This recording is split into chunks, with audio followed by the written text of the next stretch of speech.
يا عم الخبير اللي هيجي يفتح الخزنه احنا هنفضل مستنيينه؟ ما كنا عدينا عليه خدناه معانا في العربيه يا عمر. يا عم جاي، ما هو ما رضاش يركب العربيه لما شافها اتشام، قال شبه عربيه الترحيلات. طب شوفوا كده، شوفوا لو يكون تاه. تاه مين يا بيه؟ تاه ايه؟ ده لو ما جاش يبقى اتمسك. يعني ايه اتمسك؟ انا بقول لك. ما هو انت جايب حرامي. امال ايه؟ مش جايين نسرق خزنه؟ هو احنا جايين نلعب بيبي فوت في البيت؟ ايوه تجيب واحد نضيف، لكن مش تجيب لي واحد بيتقفقف بقى في الاقساء. اهو جه اهو. تسلم يا يا حماس. هندس، صباحك عنب يا بيه. هتفضلوا باصين لي؟ هات الشنطه من التوك توك. حاضر. وانت حاسب، شكلك معاك فلوس. معيش فلوس انا وحاسب لك ليه؟ انا مالي. وايه اللي تحاسب ليه؟ انا دلوقتي في وقت الشغل، دي مصاريف تندرج تحت بند العمل، بدل انتقال، بدل رفاهيه، بدل سفر، بوكيت ماني، بدل ما ازعل وبدل ما ازعلكوا. خلاص يا عم، مشي التوك توك واحنا هنديك فلوس، انت تبقى تحاسبه بعد كده بدل القرف اللي احنا فيه ده. ماشي يا عمر. طب حماصه اخلع انت وهنبقى نتحاسب بعدين. حبيبي يا حماصه. سلام يا حماصه. تسلم لنا، خلي بالك من المنطقه. كده يبقى في وجبه يا رجاله. عاوزها بيف ولا تشيكن؟ بيف. انت عبيط يا لا. خلاص يا دياب انا واقف بتكلم. انت واقف قرطاس، واقف اللي واقف ما بتتكلم. تعدينيش، ما تعدينيش بقى، اصبر بقى اصبر بقى، وانت ما تقفرش قوي كده. وجبه ايه؟ ده احنا شخصيا ما كناش لحد دلوقتي. ايه ده؟ ايه الشغلانه دي؟ لو بادجت؟ بادجت خالص. مفيش مشاكل. هتعرفوا تنطوا السور بقى ولا هتقرفونا؟ انت شكلك رياضي تمام، صاحبك هينط ولا هنشبك له؟ يا عم نط السور ليه واحنا هنقدم في اكاديميه الروبي؟ ده عزا. انتوا هتخشوا متسحبين على جوه وانا هخش اعزي. تحاولوا تسرقوا الخزنه وانا هلغوش عليكم من جوه. الله. طب ما انت حلو اهو، دماغك نضيفه. امال ايه؟ استعنا على الشقه بالله. لا لا لا، نعم بالله يا في اخي. ايه ده؟ ايه في ايه؟ لبس الشغل.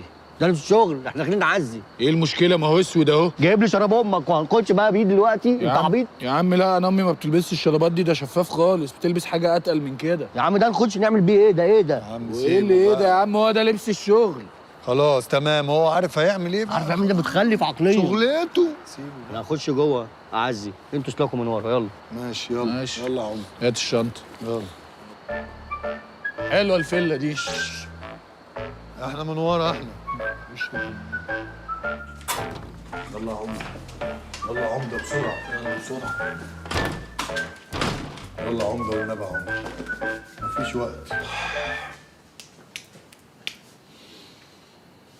ايه يابا في ايه؟ انت هتفتحها بالسحر يعني ولا ايه؟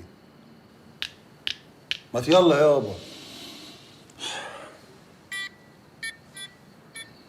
يا نهار اسود، دي طلعت بالكمبيوتر. افتح لك اوتو سبوت طيب عشان تفتحها؟ لا مش القصد، بس دي محتاجه حد دارس. دارس ايه خزن؟ لا دارس عموما.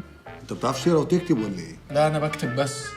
ده ايه ده ايه ده نص علام يعني ده، ولا انت كنت في مدرسة ايه؟ مدرسه عاديه بس ما كنتش بدفع كل المصاريف. عشان كده ادوك نص بس، ادوك كتابة بس. ايوه.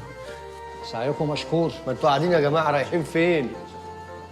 لا اله الا الله. سعيكم مشكور. ده خطوه عزيزه. سعيكم مشكور. سعيكم مشكور. اتفضل. ذنبكم مغفور. اتفضل. لا انا هقعد هنا لحد ما العزا يخلص كله. المرحوم كان حبيبي. ايوه هو فعلا العزا خلص، فتقدر تتفضل واحنا يلا متر. يلا. نشوف ورقنا وخزنتنا وعقودنا بقى. ها طب مش هنسمع له كمان ربع؟ وابقى اسمعه في البيت. يبقى ندعي له. ادعي له وانت ماشي مروح البيت. لا ندعي له هنا في بيته هو. يا سيدي بيته بقت التراب، روح ادعي له في التراب. لا لازم ندعي له، هي القواعد كده. عزا في دعاء وفي خطبه. حضرتك تقول خطبه؟ انا كنت بكرهها اساسا. حضرتك تقول خطبه؟ انا بصراحه مش على وضوء. اذا انا اكثركم علما وانا اخطب للمتوفي. دي اجراءات لازم تتعمل. ده اللي لقنوا الشهاده. ده اللي لقن الشهاده. اتفضل يا سيدي ما نشوف اخرتها.